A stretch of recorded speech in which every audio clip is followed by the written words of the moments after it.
Boa noite, começa agora o programa Curtindo de São Paulo aqui na Just TV. E para você interagir no programa é muito fácil. Você coloca o seu nome, a cidade que você está interagindo e faz as perguntas para os nossos convidados de hoje. Hoje nós temos a presença ilustre da jornalista e escritora Silvia Chapskin.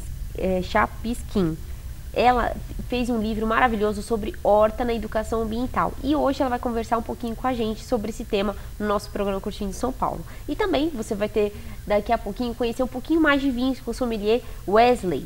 Ele daqui a pouquinho vai falar pra gente, Wesley Moreira. Ele vai contar a diferença do vinho, do bom vinho e do vinho excepcional. Como esses 5 sentidos despertam e como saber degustar um bom vinho através de uma taça. Ele vai contar essas novidades e saber a diferença de um bom vinho e de um vinho excepcional para vocês daqui a pouquinho no programa Curtindo São Paulo, tá bom? Bom, Silvia, muito obrigada de você ter vindo no programa, fico muito feliz com a sua presença. Obrigada, boa noite, obrigada. Fico muito feliz também de de poder apresentar, mostrar esse livro, que é uma coisa que foi feita com muito carinho e é o resultado de um trabalho de mais de 15 anos. Silvia, você é formada pela USP, fez curso de especialização em Londres, Paris e fez um estágio também em Nova York. Conta um pouquinho dessa sua experiência profissional no exterior. Olha, eu fiz isso logo... Essa experiência europeia foi logo que eu me formei. Certo. Eu fui inicialmente para a Inglaterra. Lá eu fiz os cursos de verão, foi mais um aperfeiçoamento no inglês. E aproveitei também para entender um pouco a história europeia, era uma coisa que me interessava muito, assim. Eu tinha uma curiosidade. Assim. É a questão política, até eu queria entender como é que funcionava esse velho mundo. Eu tenho uma origem europeia, meus pais vieram da Europa durante a Guerra Mundial, a Segunda Guerra Mundial, e eu sempre ouvi muito, eu nunca tinha ido. Então, a Inglaterra foi esse pedaço. E na França, quais são seus descendentes? Desculpa a pergunta. Chapsky é um nome polonês. Ah, é polonês. É um nome polonês, mas eu tenho um lado polonês e outro lado alemão. Os meus pais, eles se encontraram no Brasil e os dois vieram por causa da Segunda Guerra Mundial. A minha mãe é uma artista plástica, o nome dela é Alice Bril. E ela o pai dela já era artista, mas eles eram judeus e quando Hitler ascendeu ao poder, eles perderam o direito praticamente de estar lá. A minha avó saiu em 1933, bem mais cedo. E levou minha mãe, meus avós eram separados, mas depois meu avô também veio, acabou voltando e morreu em campo de concentração. É um romance, é uma história assim, muito incrível. Assim. Sim. E o meu pai é ao contrário, assim, ele tinha, vocês vão ter sommeliers, né? Eu lembro o que meu pai contava de tomar vinhos, né? Que vinham os sommeliers lá, vinham vendedores de vinho lá na fazenda do meu avô, que mais de 100 anos era da mesma família, a família Chapsky, e vinha o sommelier lá, o vendedor, e meu avô comprava vinho para um ano inteiro. E meu pai contava que ele conhecia, já sabia, mesmo não tomando vinho, só aquele vinho misturado com água que o europeu tomava para a criança se acostumar, né? Mas ele já sabia que vinho, se era tinto, se era branco, só de olhar. De olhar o copo que estava na mesa, porque você tem um copo diferente para cada tipo de vinho. Então eu lembrei, eu vi que vocês vão falar de sommeliers e eu lembrei desse episódio assim, que meu pai contava. Da sua vida, né? Que bonito. É que ele contava que quando ele tinha uns 8 anos, foi um orgulho que ele podia ir lá na adega e ele que tinha a honra, né? Era uma tarefa, mas era a honra de ficar virando o vinho, porque o vinho não pode ficar parado, você tem que ficar mexendo no vinho para ele não formar esses resíduos que se formam se você deixa ele parado muito tempo. Olha que interessante. Então isso é uma coisa assim que me lembrou com o sommelier, você pedindo para falar de família, Desculpe, eu ia falar do livro e eu estou falando de vinho também. Mas eu estou gostando. Silvia, conta mais pra gente também. Eu achei muito interessante que você ganhou vários prêmios jornalísticos, né? Conta um pouquinho dessa fundação também, que você atuou como coordenadora de comunicação, associação, né? Então, eu estive na Europa, primeiro na Inglaterra, depois na França. Eu não fiz cursos de sommelier, mas na prática se aprende muito. Continuar essa conversa, mas eu fiz vários cursos na área de jornalismo. E quando eu voltei para o Brasil, eu me era uma época que já era muito mais difícil achar um emprego numa redação de jornal. E eu caí, por acaso, na área de assessoria de imprensa, assessoria de comunicação, e eu fiquei alguns anos nisso. E aí eu me encantei pela questão ambiental. Eu me encantei, foi uma coisa até familiar. Meus pais têm uma propriedade em Itu, no interior de São Paulo, e estava lá existia uma valorização muito grande, que foi construída a Castelo Branco, muito próxima. A propriedade existia antes da estrada. E quando a estrada foi construída, houve uma valorização enorme e começou a se dividir, as terras começaram a ser muito vendidas ou divididas por herança. E com isso, a gente não sabia na hora, mas os bichos nativos, a região do Cerrado, começaram, a gente não via mais seriema, não via mais veado, não via mais tatu.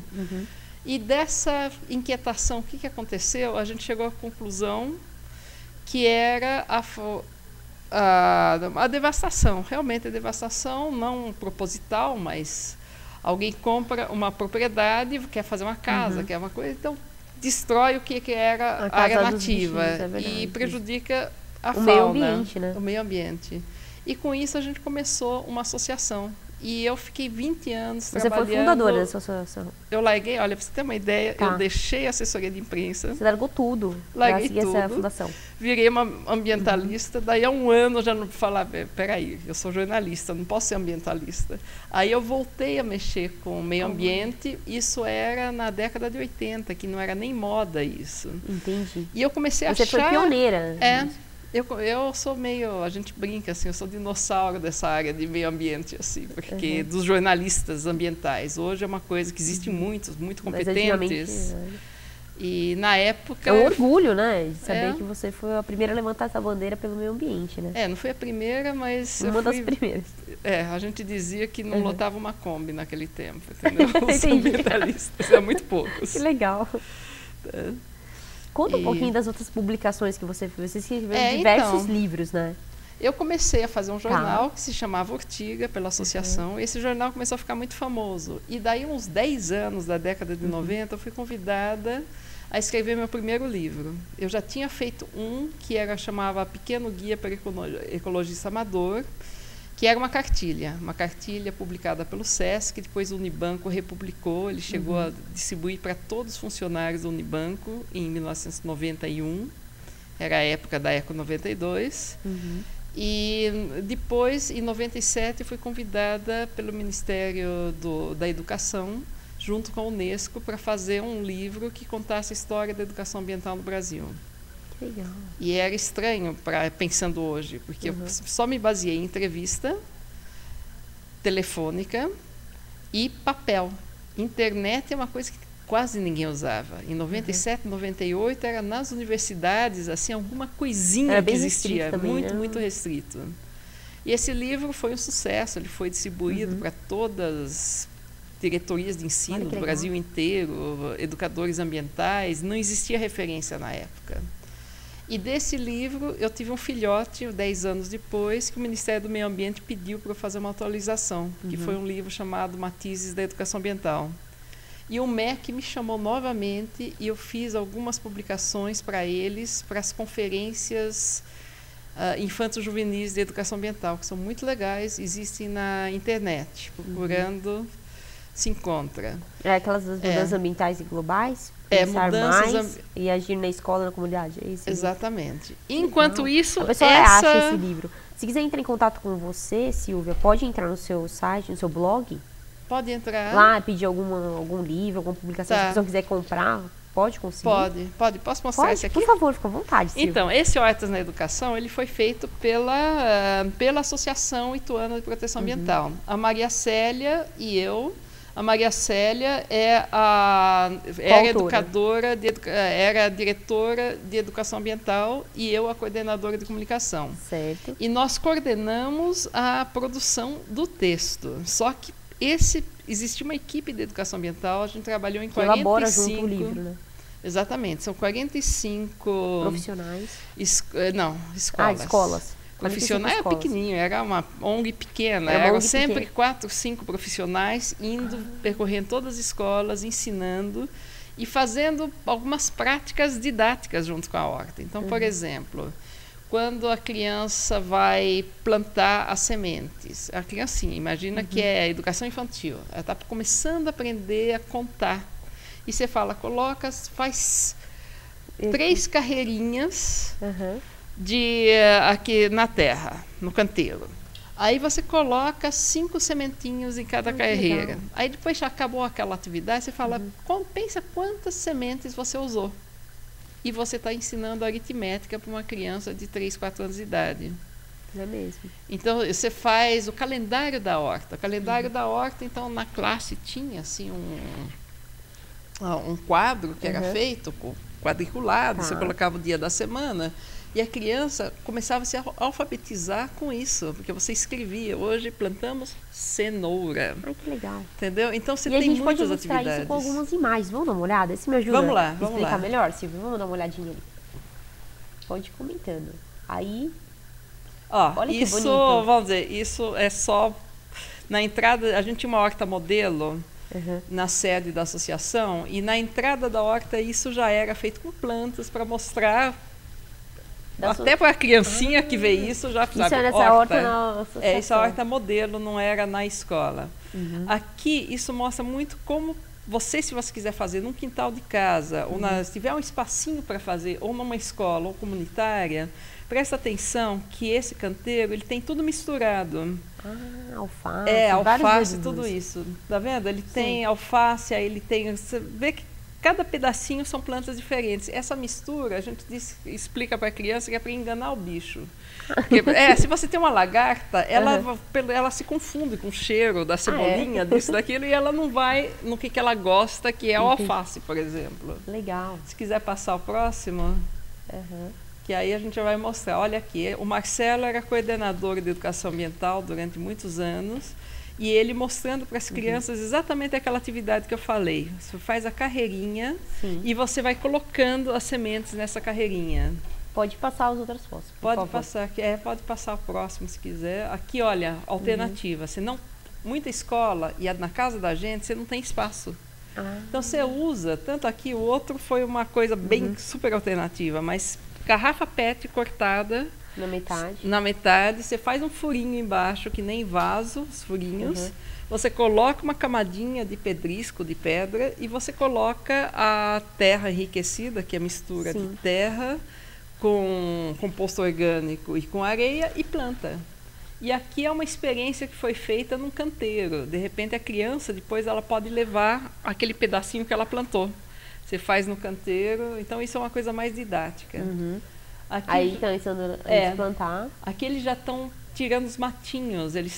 Você tem que no momento da horta começa a nascer aqueles matinhos que na verdade eles são naturais, mas eles concorrem. Aqui já é a colheita. Olha aqui as crianças, cada um com o seu. Aqui é uma campanha de plantar árvores. Então você vê que tem misturado tanto adulto quanto crianças. Plantando muda de árvore. Tem mais fotos? Tem mais, tem bastante. Vamos dar uma olhada. Tem mais um número. Vamos indo até onde vocês quiserem.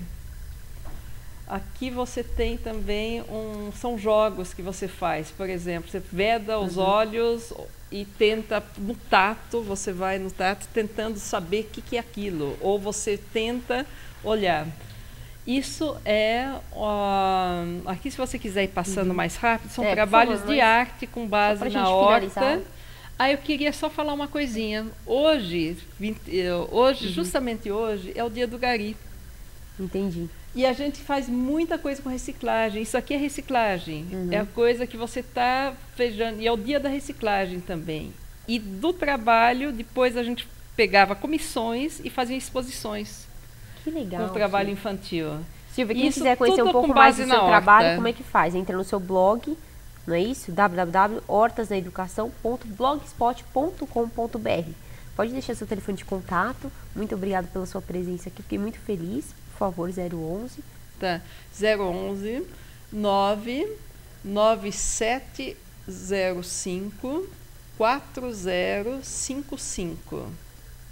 Tem também um da TIM, que eu vou dar, que é 98584 6547. Eu prefiro dar os móveis, porque aí as pessoas me encontram mesmo, sabe? Porque quando eu fixo, às vezes eu estou em Itu, às vezes eu estou em São Paulo e fica mais fácil me encontrar pelo celular. Muito obrigada pela sua presença. Fiquei super feliz. Volte mais vezes para mostrar mais novidades pra gente e de outros livros também que você já publicou, tá bom? Fiquei muito feliz com a sua presença. E obrigada aos internautas pela interatividade. E a gente vai para um rápido intervalo, daqui a pouquinho a gente volta. Agora.